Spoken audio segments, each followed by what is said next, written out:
আপনি জানেন আমার বাবা যখন হচ্ছে আমার কাছে টাকা চাই পাই না, মানে আমার বাবা মনে করে যে আমি ইচ্ছাকৃত ভাবে ওনাকে টাকা দিই না, আমার কাছে টাকা আছে। এখন যদি অফিসে যায়, অফিসের মধ্যে 10 জন লোক আসবে আমাকে যে বন্ধ এই কাজটা আমাকে পাইয়ে দেন। শেখ হাসিনার মতো দুঃশাসনের সময় শেখ হাসিনার চোখে চোখ রেখে রাস্তায় লড়াই করছে, মাঠে ছিল, তারা অন্তত আগামী সময়ে দেশ ছেড়ে পালাবে না, সেফ এক্সিট চাইবে না। সেফ এক্সিট চাইবে তারা যারা হচ্ছে এতদিন হাসিনার সাথে মিলেমিশে নুয়ে ছিল, এখন এই সরকার আসার পর বিরাট বুদ্ধিজীবী সেজে এখন ইয়েতে আছে, এখন রাষ্ট্র ক্ষমতা আছে উপদেষ্টা। এনসিপির সাথে সরকারের সবসময় একটা দূরত্ব ছিল, আবার সবসময় একটা সম্পর্ক ছিল। মানুষ আসলে আপনার সুন্দর অফিস সম্পর্কে জানতে চায় যে আপনি সুন্দর একটা অফিসে বসছেন, আপনার জীবনযাপনের এই চমৎকার পরিবর্তন হলো কিভাবে? আপনি আমাকে এই প্রশ্নটা করতে পারেন না, কিন্তু আপনি এটা জানেন, জানার পর আপনি এই প্রশ্নটা আমাকে করছেন। মানে আপনি বলছিলেন এটা নিয়ে কয়েক হাজারবার রিপ্লাই দেওয়ার পরে আপনি যখন আজকেও আমাকে এই কথা বলবেন, আজকে আবার এই ইস্যুটা নতুনভাবে সমালোচকদের কাছে যাবে, তারপরও সেটা নিয়ে কোশ্চেন তোলা মানে বারবার একজনকে বিতর্কের ভিতরে রাখা।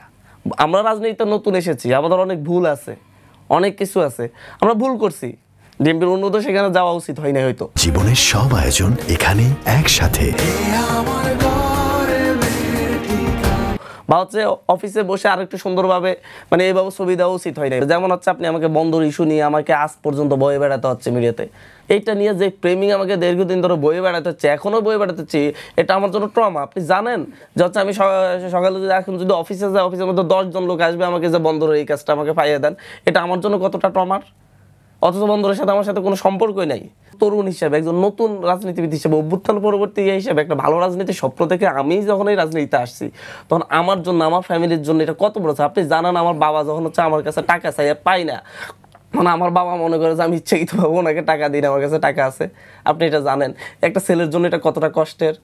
আমার বাবা একটা ঘরের কাজ ধরে অর্ধেক কাজ শেষ করে আর কাজ করতে পারতেছে না, আমার কাছে টাকা চাইছে। বললাম টাকা তো আমার কাছে নাই, কোথেকে কীভাবে দিব। আমাকে তখন বললো যে হচ্ছে বাবা মা মারা গেলে তারপর যা বুঝবে টাকা পয়সা দিয়ে কী হবে। এটা একটা ছেলের জন্য কতটা সাফ, এই ইস্টাবলিশমেন্টটা কীভাবে তৈরি হয়েছে। আপনি আজ পর্যন্ত আমাকে মানে হচ্ছে আপনাদের এত মিডিয়া হচ্ছে একটা জায়গায় দেখেন যে কোনো অন্যায় সুবিধা নিয়ে আনার মাসুদ কোথাও থেকে 50,000 টাকা বা 1 লাখ টাকা নিয়েছে, আপনি সেটা বের করতে পারেন না। বাট হচ্ছে সারা দেশে এটা ইস্টাবলিশ করে ফেলছেন যে হান্নান মাসুদের কাছে কোটি টাকা, বাপে বিশ্বাস করতে পারতেছেন। এটা একটা ছেলের জন্য কতটা সাফ।